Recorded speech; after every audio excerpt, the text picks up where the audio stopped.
Who was Muhammad Ali Pasha? Muhammad Ali Pasha, 1769 to 1849, was an Ottoman Albanian commander who became the ruler of Egypt and is widely regarded as the founder of modern Egypt. He rose to power in 1805 during a time of chaos and foreign occupation and transformed Egypt into a strong, centralized state through military reforms, economic modernization, and the introduction of modern education. Though officially an Ottoman governor, Muhammad Ali acted as an independent leader, expanding Egypt's territory, building an industrial base, and establishing a ruling dynasty that lasted until 1952. Scene 1. Egypt before Muhammad Ali. Chaos everywhere. In the early 1800s, Egypt was like a sinking ship in a storm. The Mamluks ruled different regions, each acting like a king in his own domain. The Ottoman Empire, the official ruler, was too weak to maintain real control, and the people, living in poverty, crushed by taxes and injustice. Then came the French invasion under Napoleon in 1798, which left Egypt even more broken after their departure in 1801. Egypt had no leadership, no stability. And in the middle of that chaos, one man arrived, a young Albanian officer in the Ottoman army. His name, Muhammad Ali. No one knew it then, but this man was about to change the course of Egyptian history forever. Scene 2. From officer to ruler, the rise of Muhammad Ali. Muhammad Ali wasn't Egyptian, nor a member of the elite. He came to Egypt as part of an Ottoman force to help expel the French, but he was clever. He built alliances with local leaders, especially the scholars at Al-Azhar Mosque, and gained the trust of the people. After the French left and chaos resumed, Egyptians demanded a strong leader. In 1805, they asked the Sultan to appoint Muhammad Ali as governor. The Sultan agreed. But Muhammad Ali wasn't content with just a title. He wanted real power, and to get it, he needed to eliminate his biggest threat, the Mamluks. So, in 1811, he invited them to a grand celebration at the citadel, and then ordered a massacre. It was brutal, but it cleared the path for his next step, building a state from scratch. Scene 3. Building a modern state from scratch.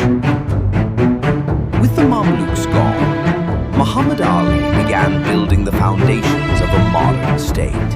First, he created a real army, not of foreign mercenaries, but of Egyptian peasants. He introduced mandatory conscription and opened military schools. But he didn't stop there. He opened schools for medicine, engineering, and agriculture. He sent students to Europe, especially France, to study science and bring knowledge back. Meanwhile, he transformed the economy.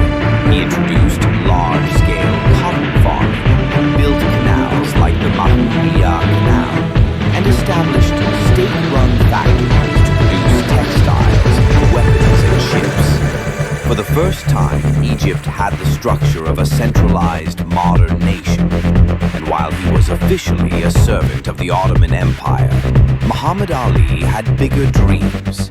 He saw himself not just as a governor, but as a king, even an emperor. Scene 4. Warfare and expansion. The dream grows. With his power growing, Muhammad Ali turned his eyes beyond Egypt. His army conquered the Arabian Peninsula, crushing the Wahhabi movement. Then he moved south into Sudan, establishing Egyptian control and founding new cities. But his boldest move, the Levant. He sent his son Ibrahim Pasha to Syria, who defeated the Ottoman forces and marched dangerously close to Istanbul. That's when Europe panicked. Britain, France, Austria, they didn't want Egypt replacing the Ottomans, so they stepped in, forced a peace settlement, and stopped Muhammad Ali's advance. In return, he secured something historic, hereditary rule over Egypt and Sudan. first time in centuries, Egypt wasn't just a province. It had a royal dynasty. Scene 5. The end of his rule. Legacy and controversy. As the years passed, Muhammad Ali's health began to decline. He suffered from memory loss and mental fatigue. His son, Ibrahim, briefly ruled in his place until his own death. Eventually, power passed to his grandson, Abbas, and the dynasty continued through his heirs until it ended with King Farouk in 1952. But to this day, Muhammad Ali remains controversial. Was he a reformer who modernized Egypt, or a dictator obsessed with power? The truth is, he was both. He built schools and factories, created an army, and sent scholars abroad.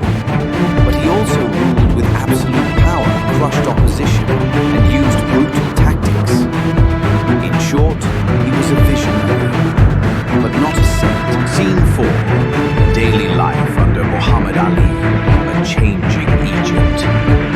For ordinary Egyptians, life under Muhammad Ali was complicated. On one hand, the country was changing rapidly. There were new roads, modern schools, and factories springing up everywhere. The cotton boom meant more work for farmers, and new technologies were arriving from Europe. But on the other hand, the reforms came at a cost. Taxes were heavy, and conscription was harsh. Young men were often taken from their villages to serve in the army. Many never returned.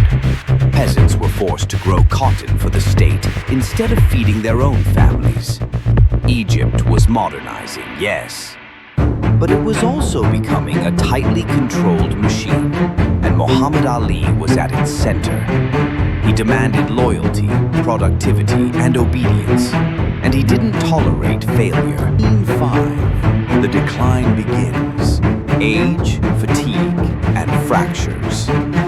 By the late 1830s, Muhammad Ali was no longer the unstoppable force he once was. Years of war, administration, and ambition had worn him down. He grew increasingly paranoid, relying on a tight circle of trusted men. His memory began to fail.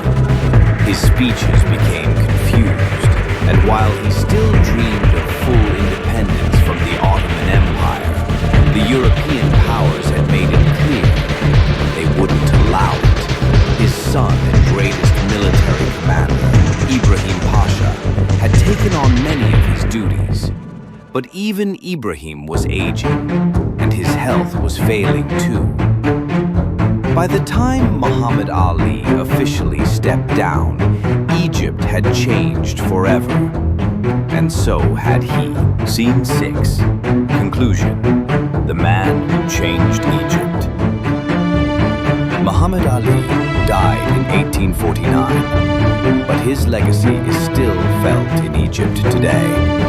He turned a crumbling land into a strong, structured state. He built an army, reformed the economy, and introduced modern education. And his family ruled Egypt for more than a century. He wasn't Egyptian by